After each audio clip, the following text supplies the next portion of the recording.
Alhamdulillah. I have received thousands of messages. It's getting to the stage where it's hard to keep up with them. I am very thankful though.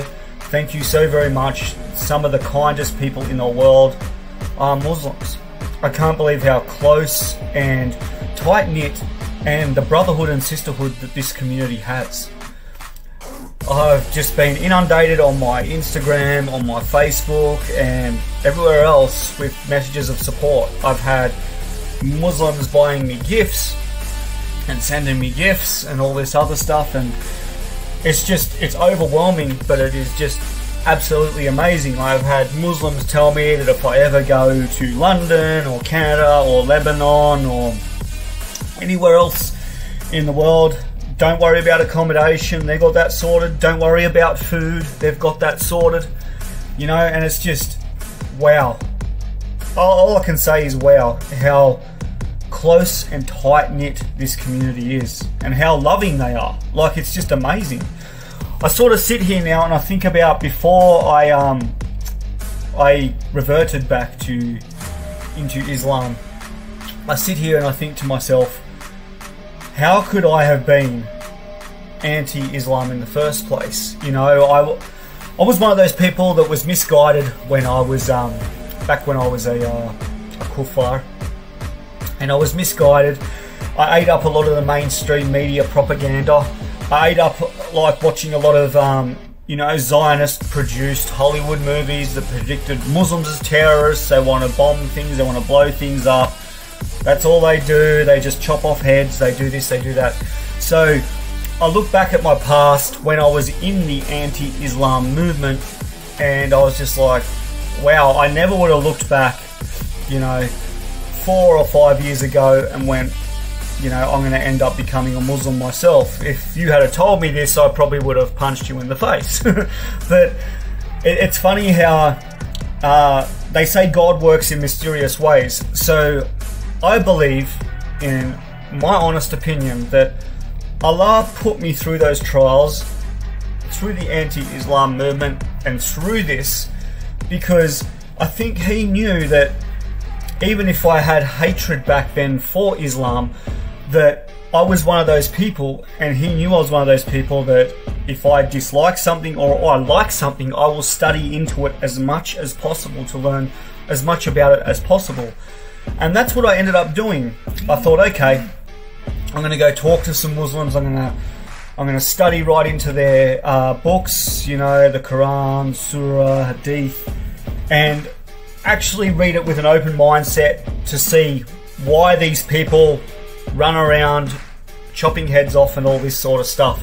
Because that was the image I had of Muslims. I had this image that Hollywood had given them and that the mainstream media had given them and all this sort of stuff. And then, you know, I started reading their texts, and I read one particular passage, I remember, where it said, to kill another human being is like killing the whole of mankind and killing yourself. And I'm like, hold on a minute, like, they're saying that, you know, killing is wrong and all this sort of stuff. And then it talked about how the only time that a Muslim should kill or hurt another human being is when he's protecting his deen, his ummah, from attack or possible death, or defending his family or his people from invasion. That is the only time it is permitted, you know, to do that to a person. And so I'm reading these texts and I'm like, hold on, why aren't they following these texts? I'm watching these Hollywood movies, and I'm speaking to Muslims. I met many great Muslims like Yusra Yatim and other Muslims like that, and talking to those people, lovely people. They wear their heart on their sleeve. You can contact them anytime, anything you need. They're there for you, to talk to you. The community, the Islamic community, I believe, and I've talked to even some of the Christians that moved over to Islam. They said it was really disappointing when I'd go through hard times in the church and things like this, and I'd really need someone to be there because I felt like hopeless and lost and things like this. And they're like, oh, just come to church on Sunday, or you'd ring them and they, you know, other Christians were busy and oh yeah, I'll come see on, like, you know, Tuesday or something. And they say the Muslim community is completely different. They're there for each other when you need them. A brother or a sister is there for you. So if you're in a state of absolute despair, or something happens and you need your brothers there for backup, you know, if someone's threatening to hurt you because you're a Muslim, you know, they're only a phone call away. You get on your phone and they'll all come down there to protect you and make sure no harm comes to you. And I think that's the difference in this community, is that they just have this such a tight, strong bond of a brotherhood and sisterhood. The sisters are there for each other, the brothers are there for each other, the sisters are there for the brothers are there to protect the sisters.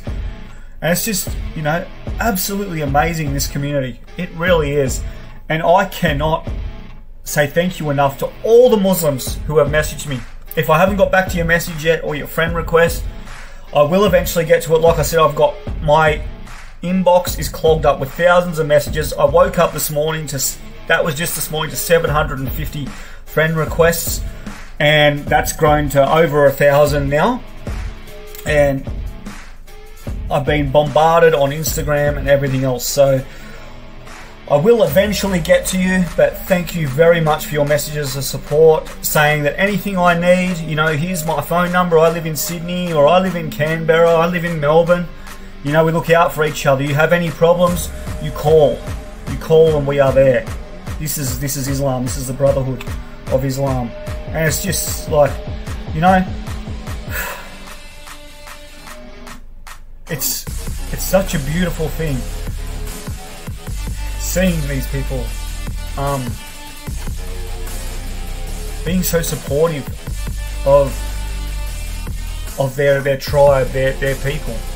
You know, I don't even know what words I can say to say thank you. I don't know.